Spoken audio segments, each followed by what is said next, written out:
L'Olympique de Marseille n'a pas pu faire mieux qu'un match nul face au LOSC dans une rencontre assez frustrante. On en parle tout de suite.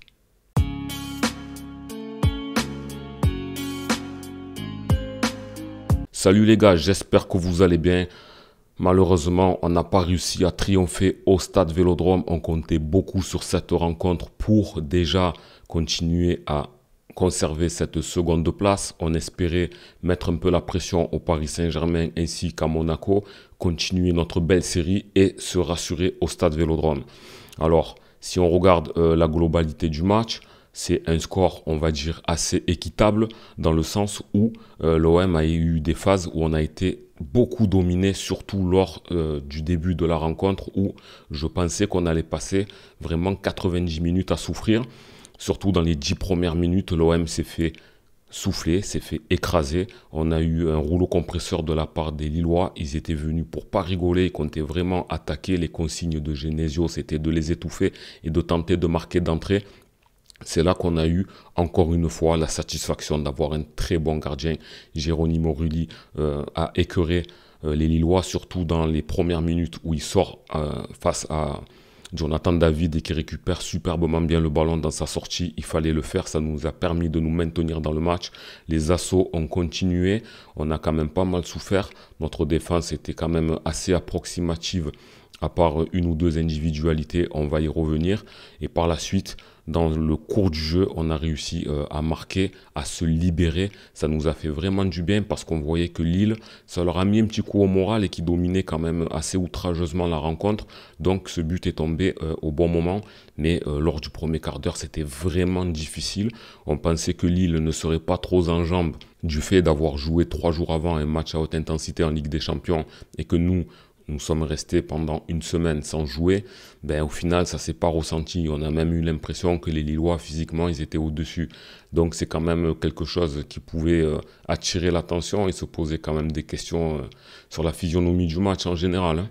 Peu à peu, le match s'est rééquilibré. L'OM s'est retrouvé un petit peu plus dans le camp du LOSC pour pouvoir tenter quelques occasions. Donc on s'est quand même un peu mieux rattrapé. En défense, on a été un petit peu plus solide. On a retrouvé notre milieu de terrain et surtout les attaquants qu'on ne voyait pas, qui n'ont pas vu le jour au début. On va progresser dans le débrief en se penchant un petit peu sur les cas individuels. Alors, Geronimo Rulli, homme du match, incontestablement. On peut encore se féliciter d'avoir un très grand gardien parce qu'il a sorti des parades pendant toute la rencontre. C'est même pas comme dans certains matchs où il a 1 ou 2 arrêts à faire. Là, il a été sollicité pendant toute la rencontre. Il a eu de très bonnes sorties. Il a arrêté les tirs de loin de manière posé, il s'est quand même interposé beaucoup de fois. Alors c'est vrai qu'à un moment donné, il a fait une erreur de relance qui aurait pu nous coûter cher. Et lors d'une sortie aérienne aussi, sur laquelle il s'est un petit peu raté. Mais comment le lui reprocher quand on voit le nombre d'arrêts incalculables qu'il a pu faire. Donc Rulli, mention spéciale, très bien comme d'habitude. Continue comme ça. Après, c'est quand même d'un côté frustrant de dire que l'homme du match, c'est notre gardien. En ce qui concerne la défense, alors Murillo, je ne l'ai pas trouvé ouf, surtout encore une fois dans le premier quart d'heure, il s'est fait totalement dépasser, il avait du mal à se situer sur le terrain, il prenait pas trop bien son vis-à-vis. Après, au fur et à mesure de la rencontre, il était mieux à l'image de l'équipe, ça a été plutôt correct par la suite, mais globalement, moi, j'ai pas trouvé ça ouf. Idem pour Balerdi.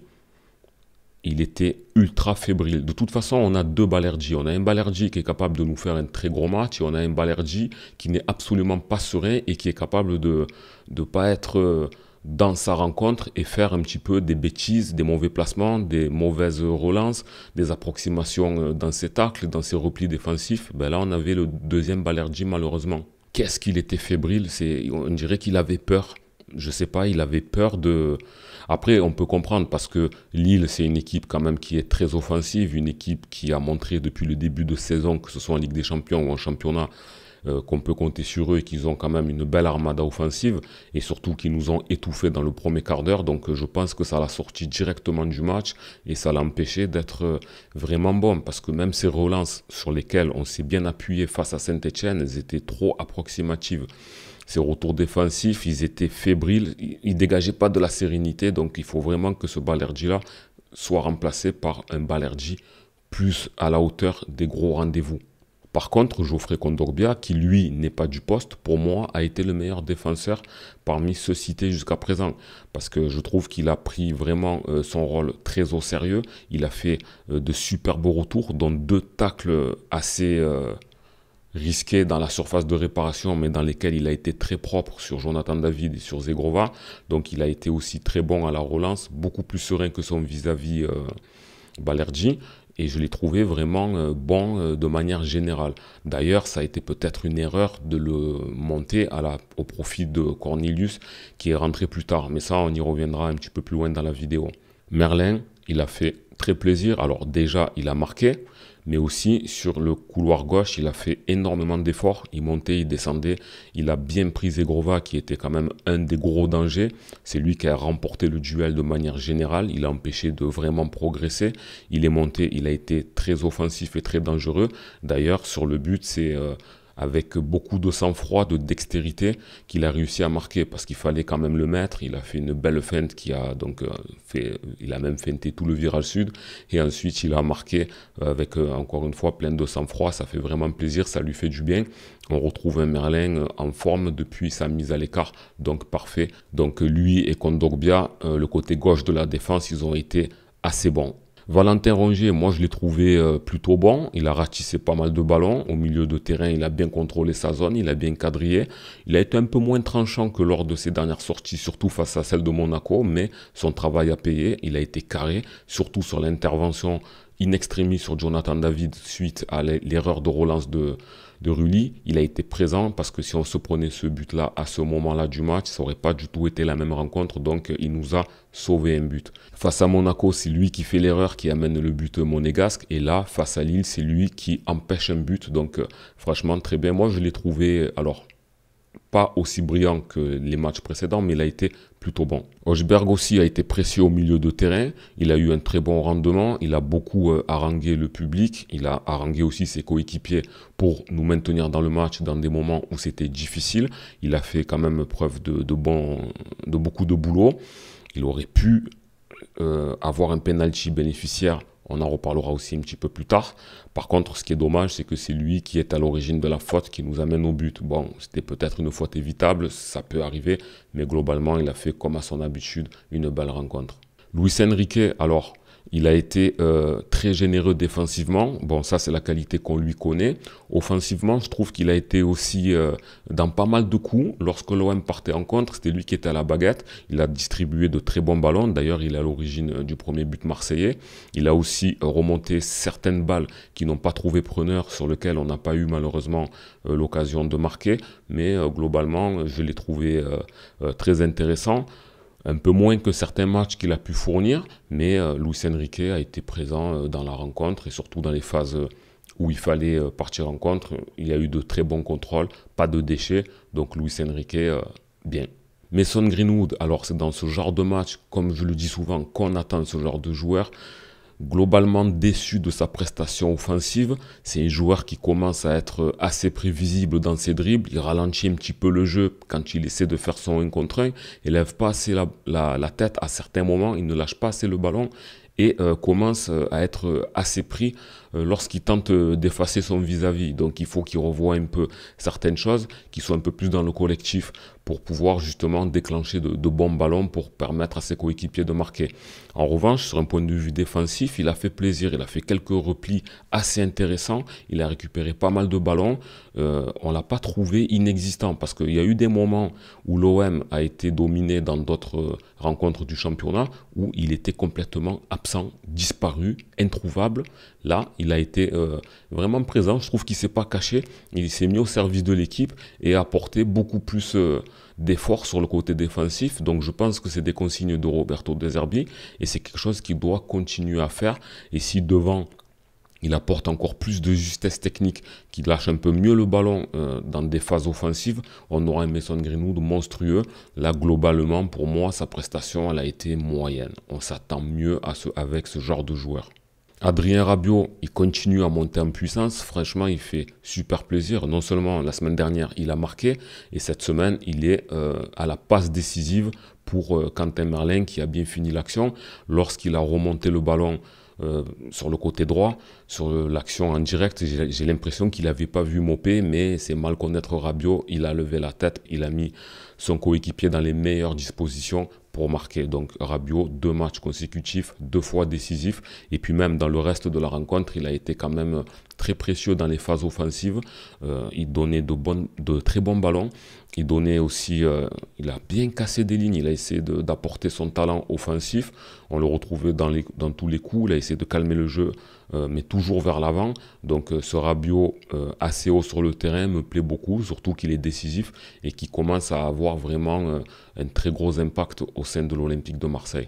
Neal Maupay, alors Maupay, comme d'habitude, toujours dans les bons coups. Sa déviation au départ de l'action du but marseillais, c'est tout simplement remarquable.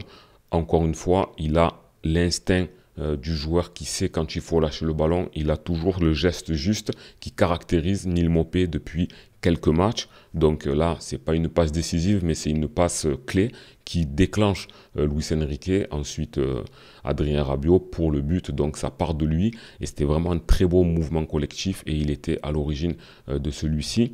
Neal Maupay a bien embêté les défenseurs lillois. Par contre, il a pris énormément de coups, un peu trop à mon goût. Encore une fois, l'arbitre n'a pas sévi, on va y revenir aussi. Mais Maupay, globalement, il a fait une rencontre plutôt intéressante. Après, on peut s'attendre aussi maintenant à s'attendre à ce qu'il marque. Il a mis un poteau, il a eu une autre occasion qu'il aurait peut-être pu mettre au fond dans ce genre de match. Maintenant, on va s'attendre, au-delà de ses belles passes, de son abnégation, de son caractère et de ses coups d'épaule, qu'à un moment donné, il marque. Ce n'est pas un reproche, parce qu'il est très précieux, mais ça serait très bien pour lui et même pour l'équipe qu'il arrive à scorer un petit peu dans les prochaines rencontres. Mais globalement, Maupay, il a fait le job et en plus, il a morflé. En seconde mi-temps, les Lillois, ils ont appuyé sur le champignon, c'est normal, ils étaient menés au score depuis quasiment toute la rencontre. Et à force de subir, à un moment donné, ce qui devait arriver arriva, on s'est pris un but, malheureusement, et Lille est revenu au score. Mais par contre, je pense que cette fin de match, ce désaveu que l'on a eu à la fin, on peut le mettre au crédit de Roberto De Zerbi, qui pour moi, selon moi, n'a pas fait le bon coaching. Il a fait rentrer Cornelius. Quand il est rentré, on a vu direct qu'il était en difficulté. Donc on n'a absolument pas gagné au change par rapport à Kondogbia qui est monté plus haut. Alors que ce dernier, comme on l'a dit un peu plus tôt, il était vraiment bien sur ses appuis, très bien sur l'homme, bien positionné, bien à la relance. Il avait le mental dans ce match. Donc faire rentrer Cornelius à ce moment-là, c'était peut-être pas le meilleur choix. Et on l'a vu de suite. Sortir Quentin Merlin, qui lui aussi était en jambes, qui tenait bien Zegrova, qui est sorti aussi plus tôt, mais qui était globalement très inspiré lors de cette rencontre. Mettre Paul Lirola, je ne dis pas ça parce qu'il a pris un carton rouge, mais ça aurait été peut-être mieux de mettre Paul Lirola à la place de Murillo. Parce que Murillo, sur la fin, quand on était débordé, on ne le voyait plus. Donc mettre Lirola à droite, conserver Merlin sur le flanc gauche et conserver Kondogbia, je pense qu'on n'aurait peut-être pas pris le but. Ça veut rien dire, mais c'est possible que le scénario aurait été différent. Ensuite, on avait la possibilité peut-être de marquer un autre but pour se mettre à l'abri. Jonathan Rowe, depuis le début de saison, en tout cas dans plusieurs matchs, il nous a montré qu'il était très bon et décisif quand il rentre en jeu. Le faire rentrer à la 80 et quelques minutes, donc quasiment à la fin du match, je ne vois pas ce qu'il peut apporter. En plus que lorsqu'il est rentré, il a été quand même assez percutant, il a fait de bons dribbles, il a donné le tournis aux défenseurs lillois. Jonathan Rowe, il a marqué contre Lyon à la dernière seconde. Lyon, d'autres matchs aussi, il nous a montré que lorsqu'il est rentré, il faisait preuve de dextérité et de beaucoup de percussions. Neal Maupay, il était cramé, il prenait des coups. L'OM jouait en contre, c'était un match où il fallait peut-être mettre Rowe. Alors peut-être à la place de Maupay, on sait que ce n'est pas son rôle de jouer avant-centre, mais sur cette fin de match, mettre Rowe qui pouvait partir à la limite du hors-jeu, partir en profondeur avec ses dribbles, sa fraîcheur, son envie, parce que ça fait longtemps qu'il chauffe le banc, il aurait très bien pu nous apporter ce qu'il nous a apporté il y a quelques semaines en arrière. Donc De Zerbi, je trouve que les choix n'ont pas forcément été judicieux. Après, on ne va pas le défoncer, le coach, parce qu'il nous a quand même fait 3 belles victoires consécutives. On est, à l'heure qu'il est, encore deuxième au classement avant que Monaco ne joue. Donc, et comme le coach, c'est quelqu'un qui se remet en cause, en question, il est capable de s'interroger. Je pense que de son côté, il va revoir sa stratégie et peut-être voir ce qu'il a fait de bien ou de pas bien. Donc on verra par la suite s'il refera le même genre d'erreur. Donc ça nous a coûté quand même peut-être le but, mais bon, dommage. Ah oui, aussi quelque chose à souligner quand même, quand tu vois que dans le premier quart d'heure, Kondogbia et Murillo glissaient comme ça aurait pu coûter des buts les gars, vos actions d'avoir des crampons lisses là. Les joueurs, ils ont à peu près un quart d'heure, 20 minutes de reconnaissance de pelouse. C'est le moment qui permet à ces derniers de voir quels crampons ils vont mettre. Arriver dans le premier quart d'heure et glisser, que ça peut nous coûter des buts, faites attention. Les points sont précieux, surtout au Vélodrome, on n'a pas le droit de se manquer. Si maintenant ça arrive pendant la rencontre, parce que la pelouse s'est détériorée, qu'il a plu pendant le match, d'accord, mais là c'était dès le début, ça manque de sérieux, donc soyons vigilants sur ça. Parlons de l'arbitrage. Alors, l'arbitre, il n'a pas été à la hauteur de l'événement. Est-ce que c'est une surprise? Non. Quand c'est l'OM, quand c'est à domicile, il se passe toujours quelque chose. Alors, j'ai pas revu les images, mais déjà sur Holzberg, il y a une belle faute quand même dans la surface de réparation. En l'air, il s'est pris une gifle déjà. Il s'est pris une gifle, il est tombé de sec, Holzberg. Donc, moi déjà, sur cette action-là, il y a un gros litige. Alors, siffler penalty ou pas, je ne sais pas si on reste objectif, mais il y avait quand même une belle faute. J'aurais aimé voir au moins l'arbitre aller à la VAR et constater. Maintenant, pas d'erreur manifeste apparemment, donc pas de penalty.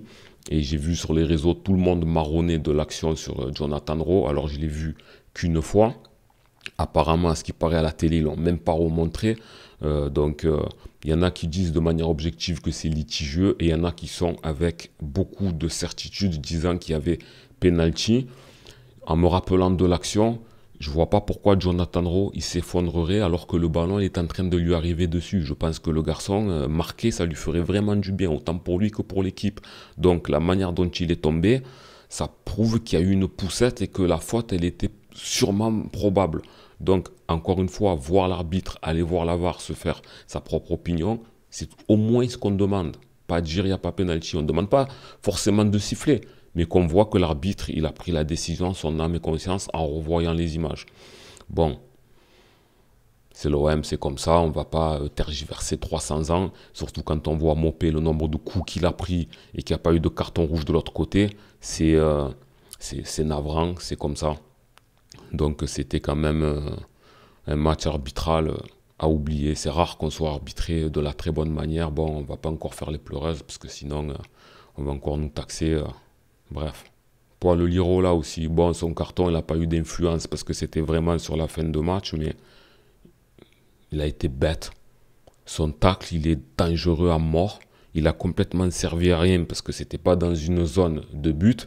Et en plus, il aurait pu casser la jambe aux Lillois. Maintenant, moi, je porte pas malheur aux joueurs d'en face. Je suis pas pour des blessures graves, peu importe l'adversaire. Mais là, son geste, il était vraiment pas maîtrisé. Tu joues pas, tu n'es pas titulaire, tu rentres, tu as un peu de temps de jeu, rends-toi utile, montre au coach qu'on peut compter sur toi. Maîtrise tes tacles. Tu es défenseur, tu le sais quand ton tacle il va être dangereux ou quand ton tacle il va pouvoir peut-être récupérer le ballon. Sois vigilant, tu marques pas des points. Voilà, on attendait beaucoup de ce match, on espérait vraiment une victoire pour les raisons que j'ai citées en début de vidéo, une 4e victoire consécutive, se rassurer complètement à domicile après une belle victoire face à Monaco. Là, on aurait été certain qu'on était devenus impériaux à domicile, c'est pas le cas. On se retrouve dans une situation où l'AS Monaco, à l'heure où je tourne, n'a pas encore joué face à Reims, mais s'ils gagnent, ils peuvent nous passer devant avec 2 points d'avance. Et si Paris demain l'emporte face à Lyon, ils peuvent nous mettre 7 points dans les dents. Donc c'est dommage, on avait un beau coup à faire. En tout cas, on pouvait passer un beau samedi, un beau dimanche tranquille. C'est pas le cas, on risque de passer à la 3e place. C'est dommage. Après, si on prend du recul un petit peu, le 1-1, c'est pas un si mauvais résultat que ça, parce que Lille, c'est quand même une belle formation, ils l'ont prouvé pendant toute la saison, autant en Champions qu'en championnat, ils sont quand même très offensifs, ils sont sur une très belle série, c'est pas anodin. Ça aurait été pas bon du tout si on avait perdu. Maintenant, le fait d'avoir fait un match nul, au final, vous êtes beaucoup dans les commentaires à m'avoir dit un match nul, je prends, je signe tout de suite. avec du recul, c'est pas un si mauvais résultat que ça. Parce qu'un OM d'avant, d'il y a encore un mois et demi, le match de Lille, là, on prenait 3-0, c'était fini. On a quand même progressé à domicile, mais on n'a pas malheureusement réussi à l'emporter face à une belle équipe. Là où c'est frustrant, c'est d'avoir mené quasiment toute la rencontre et de se faire rattraper à la 87e ou 88e minute. Ça nous maintient quand même dans ce côté assez frustrant. Donc voilà, c'est un point de gagné, 2 points de perdu. Moi, je dirais quand même, hein, dans la finalité, 2 points de perdu, même si le match nul, c'est loin d'être la catastrophe. Il faudra faire preuve de réaction. On est quand même sur une série de 4 matchs consécutifs où on n'a pas perdu. C'est pas mal. On verra. On nous avait prédit lors de cette succession de matchs des 0 pointés tout le long. Ben, au final, 3 victoires et un nul face à des belles équipes. Donc, ça va. Voilà les gars, n'hésitez pas à me dire ce que vous avez pensé de la rencontre. Est-ce que les erreurs arbitrales pour vous sont réellement fondées pour ceux qui ont eu l'occasion de bien voir les images? J'attends de vous lire. Est-ce que c'est un bon point de prix ou 2 points de perdu? N'hésitez pas à commenter, à liker la vidéo, à la partager. Abonnez-vous les gars, ça me fait plaisir et ça permet d'avancer un petit peu sur cette chaîne. Je vous dis à la prochaine, c'était Karim Djouf. Ciao.